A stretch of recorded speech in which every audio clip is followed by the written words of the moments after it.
जय श्री राधे दोस्तों। आज है जन्माष्टमी का दिन और मैं यहाँ पर कान्हा जी की चौकी सजाने की तैयारी कर रही हूँ। मैंने बच्चों के स्टडी टेबल पर ही ये सारा अरेंजमेंट किया था क्योंकि कहीं और जगह मुझे नहीं मिल पा रही थी अच्छे से। घर में कुछ काम भी चल रहा है, इस वजह से मुझे जगह नहीं मिल पाई। तो मैंने ना इस बच्चों के स्टडी टेबल को अच्छे से साफ़ कर दिया, उस पे अपना एक लाल रंग का दुपट्टा डाल दिया और एक पीले रंग के दुपट्टे को मैंने इस तरीके से ऊपर लगा दिया। कुछ आर्टिफिशियल फूल जो मेरे पास दिवाली के रखे थे, उनसे डेकोरेट करके और चौकी को ग्रीन कलर के कपड़े से कवर कर दिया। एक ये लैंप जिसकी लाइट बहुत अच्छी लगती है, उसको मैंने यहाँ पे रख दिया जिससे कि अच्छा-सा एक फीलिंग आए, लाइट अच्छी आए डेकोरेशन के लिए। और ये कान्हा जी के श्रृंगार का सारा सामान मैंने इकट्ठा करके रख लिया है। राधा जी को मैंने पहले ही स्नान करा के वस्त्र पहना दिए थे, कान्हा जी को भी स्नान करा दिया है और अब मैं उन्हें पहना रही हूँ वस्त्र।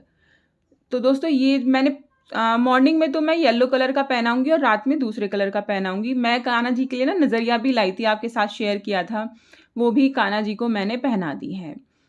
मेरे साथ मेरी बेटियां भी पूजा कर रही थी, तो उन्होंने भी कान्हा जी का और राधा जी का श्रृंगार कराया साथ में मेरे। और इस तरीके से हमने सुबह की तैयारी करी। मॉर्निंग में सारे काम निपटा कर झाड़ू पोछा और पति का बच्चों का नाश्ता करवा कर तब मैं अपनी पूजा की तैयारी में लगी क्योंकि मेरा तो व्रत था, तो इसलिए मैंने तो कुछ नहीं लिया। अब मैं पूजा के बाद ही कुछ खाऊंगी। तो कान्हा जी को मैंने अच्छे से तैयार कर दिया। एक अच्छी सी फीलिंग आती है जिसको हम बता नहीं सकते हैं जब हम पूजा करते हैं। और ये कान्हा जी का मुकुट कितना अच्छा लग रहा है ना। आपको कैसे लग रहे हैं मुझे कमेंट करके ज़रूर बताइएगा और कमेंट बॉक्स में ना राधे राधे ज़रूर लिखिएगा। और देखिए मेरे कान्हा जी के वस्त्र और उनके आभूषण पहनकर वो कितने सुंदर लग रहे हैं। उनको तैयार करके फिर मैंने पूजा की तैयारी करी। सबसे पहले मैंने उन्हें सुबह ही दूध का भोग लगा दिया था, इसके बाद मैं फिर और कुछ काम किया था। और अब उनको तैयार करके फिर हम आगे की पूजा की तैयारी करेंगे। राधा जी की भी चूड़ियाँ मैंने उन्हें पहना दी क्योंकि दोनों का श्रृंगार मैंने साथ ही किया। और राधा जी देखिए कितनी सुंदर लग रही हैं, कितनी प्यारी लग रही हैं। कान्हा जी और राधा जी अब दोनों तैयार हो गए हैं। अब हम करेंगे इनकी पूजा की तैयारी और भोग की तैयारी। दोस्तों मैं सुबह में ना दूध दिया था, इसके बाद मैं भोग के लिए ज़्यादा कुछ नहीं बना पाई। जो नॉर्मल चीज़ें घर में थी उन्हीं से मैंने भोग लगाया। साइड में ना कान्हा जी के साइड में मैंने झूला भी रख दिया था। और अब मैंने पूजा आरती करके इसके बाद फिर फलों का, मिश्री और माखन का ही इस वक्त मैंने भोग लगाया। अब जैसे जैसे खाना बनाती रहूँगी वैसे वैसे मैं आगे इन्हें भोग लगाती रहूँगी। एक बार और मैं इनको कान्हा जी को मीठे का भोग लगाऊंगी और फिर रात को भोग लगाऊंगी। तो मैंने क्या क्या बनाया है चलिए आज की वीडियो में मैं आपके साथ वही शेयर करूंगी। आरती उतारी, सभी लोग थे यहाँ पर और कान्हा जी को भोग लगाया और फिर मैंने आगे के काम शुरू किए।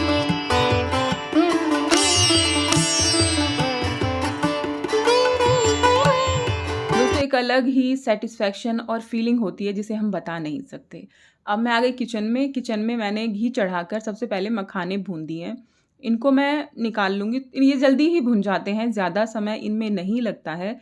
तो इनको भूनकर मैंने निकाल लिया। मैंने मखाने काफ़ी सारे भूने क्योंकि सभी में मैं मखाने डालूँगी ज़्यादातर रेसिपी में, तो इसीलिए फिर मैंने इकट्ठे मखाने भून लिए हैं। थोड़े थोड़े करके मैं उन्हें तोड़ लूँगी जितनी जितनी मुझे ज़रूरत पड़ती रहेगी। इस तरीके से ना गिलास के पीछे से पकड़कर मैंने उनको क्रश कर दिया है। चाहे तो मिक्सी में भी पीस सकते हैं लेकिन उतना अच्छा से टेक्सचर नहीं आता क्योंकि एक बार में कुछ तो साबुत रह जाते हैं और कुछ एकदम पिस जाते हैं। तो इस तरीके से मैंने हाथ से ही करना मुझे ज़्यादा अच्छा लगा। मखाने भून लिए, बादाम भी मैंने साथ में ही भून लिए हैं, थोड़े से काजू भी मैंने भून लिए।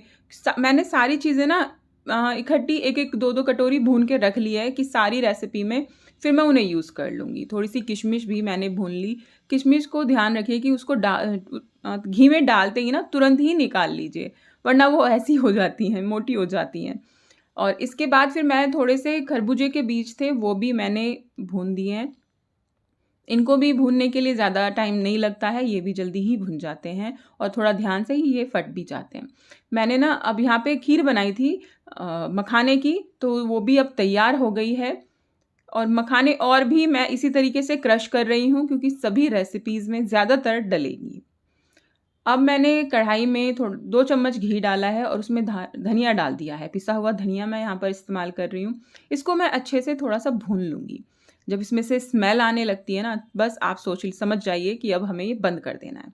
मैंने धनिया निकाल लिया, उसमें मैंने काजू पिसे हुए डाल दिए हैं, भून के जो पीसे थे, और बादाम डाल दिए हैं, और मैं इसमें और भी कई सारी चीज़ें हैं जो डालूँगी, जैसे कि ये मखाने हैं, जो खरबूजे के बीज थे वो भी डाल दिए हैं, किशमिश डाल दी है, और अब इसके बाद मैं इसमें 4 चम्मच बूरा ऐड करूँगी, जिसे पिसी हुई चीनी भी आप बोल सकते हैं, और अच्छे से हम इसे मिक्स कर लेंगे। मैंने पहली बार कान्हा जी के लिए ये धनिये की पंजीरी बनाई थी, जो कि बहुत ही स्वादिष्ट लगी बाद में जब हमने इसको खाया। पहले लग रहा था पता नहीं कैसे बनाएँगे। सभी ड्राई फ्रूट्स को मैंने अलग-अलग करके पीस लिया। मैं अब बना रही हूँ दूसरी रेसिपी।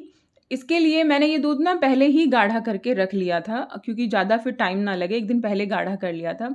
अब इसको मैं चलाती रहूँगी और इसमें मैं डाल दूँगी चीनी। यहाँ पर मैंने 1.5 कटोरी चीनी का इस्तेमाल किया है। आप चाहें तो ऐसे ही चीनी की चाशनी बना सकते हैं, क्योंकि मैं पाक बना रही हूँ, लेकिन मैंने दूध में बनाया है। और दूसरी तरफ गैस पे ना बेसन के लड्डू बनने की तैयारी हो रही थी। इसको भी साथ के साथ भूना जा रहा था कि दोनों काम एक साथ हो रहे थे। बीच-बीच में बच्चे भी चला देते थे, और वरना तो मैं ही चला रही थी। फिर इसके बाद ये सारे हो गए हैं। अब मुझे बस इतना ध्यान रखना है हमको दोस्तों, कि ना ये जो हम पाक बना रहे हैं ना दूध का, ये लग ना जाए कढ़ाई में। क्योंकि अब देखिए मेरा ये पूरा गाढ़ा हो गया है, पक गया है। इतना ध्यान रखिए कि ये थोड़ा गाढ़ा हो जाए ना, तभी सारे ड्राई फ्रूट्स जो हमने पीसे हैं वो सारे इसमें ऐड कर दीजिए। उसमें आपके बादाम, काजू, मखाने और खरबूजे के बीज और जो किशमिश हमने फ्राई करी हैं, वो सारी चीज़ हम इसमें डाल देंगे।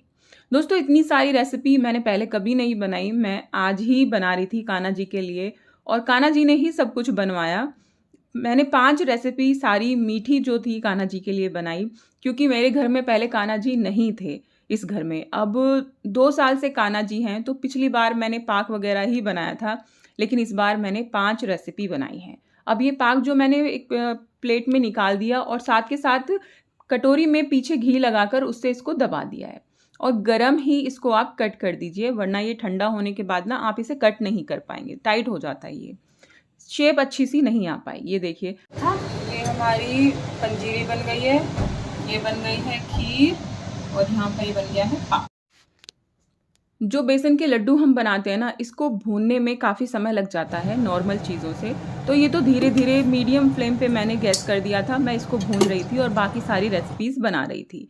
कढ़ाई में 2 चम्मच मैंने घी लिया है, और उसमें मैंने 3 कप डाला है नारियल का बुरादा, और इसको हम इस घी में भून लेंगे। घी मैंने थोड़ा कम ही डाला है, क्योंकि नारियल में अपने आप ही थोड़ा-सा ऑयल घी होता है, तो इस वजह से और ज़्यादा इसमें नहीं डालना। थोड़ा भुन जाए, उसके बाद फिर हम इसमें 1.5 कप के करीब इसमें दूध डाला, फिर से उसको थोड़ी देर चलाया, और आप इसमें चीनी जो डालें ना, अपने टेस्ट के अकॉर्डिंग डाल लीजिए। मैंने अब 1 कप इसमें चीनी डाली है, और जब ये इसको मिक्स कर लिया अच्छे से, तो थोड़ा-सा मैंने मिल्क पाउडर इसमें ऐड कर दिया, और इस तरीके से देखिए मैंने नारियल के लड्डू बनाकर तैयार कर लिए हैं। बहुत ही टेस्टी लग रहे थे, और इनको फिर नारियल के बुरादे में इस तरीके से आप कोटिंग कर दीजिए इसकी, और आपके टेस्टी लड्डू नारियल के तैयार हो गए हैं। बेसन भी ठंडा हो गया था, तो उसमें भी मैंने बूरा मिलाकर तैयार कर लिया। ये देखिए हमारा पाक कितना बढ़िया शेप में आया है, और बहुत ही टेस्टी भी लग रहा था। मेरा सारा सामान जो भी भोग का है ना, वो सारा बना लिया मैंने, और ये जो नारियल के लड्डू बने ना, कितने टेस्टी लग रहे हैं, बहुत अच्छे लग रहे हैं, बहुत अच्छे बने हैं। बेसन के लड्डू भी मैंने बना लिए हैं, और कान्हा जी के भोग के लिए पाक भी बना लिया है, और यहाँ पर मैंने पंजीरी भी बना ली है, जो कि धनिये की बनाई है। सारी चीजें तैयार है, सब कुछ तैयार है भोग के लिए। और अब ये समेटना है, और पूरा ये फिर तब साफ करके फिर शाम के खाने की तैयारी करनी है। शाम के टाइम खाने की तैयारी भी करनी थी, तो मैंने आलू गोभी की सिंपल सब्जी बनाई है, और बच्चों के लिए पूरियाँ और रायता बना के रख दिया है। अब रात हो गई थी, कान्हा जी के भोग की भी मैंने तैयारी कर ली थी। सारी चीज़ें मैंने कान्हा जी के लिए सजा दी हैं, लगा दिया है भोग, मतलब भोग की तैयारी कर ली है, प्लेट लगा ली है।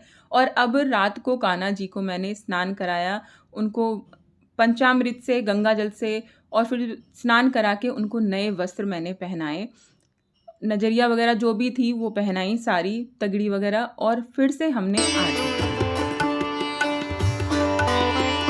बिहारी की श्री गिरधर कृष्ण मुरारी की, श्री गिरधर कृष्ण मुरारी की। आरती करने के बाद सभी ने कान्हा जी को भोग लगाया और फिर झूला भी झुलाया। दोस्तों, इस तरीके से मैंने अपनी जन्माष्टमी मनाई। आपने कैसे मनाई मुझे कमेंट करके ज़रूर बताइएगा, और वीडियो कैसी लगी ना ये भी ज़रूर बताइएगा। और वीडियो पर अगर चैनल पर नए हैं तो चैनल को सब्सक्राइब कीजिएगा।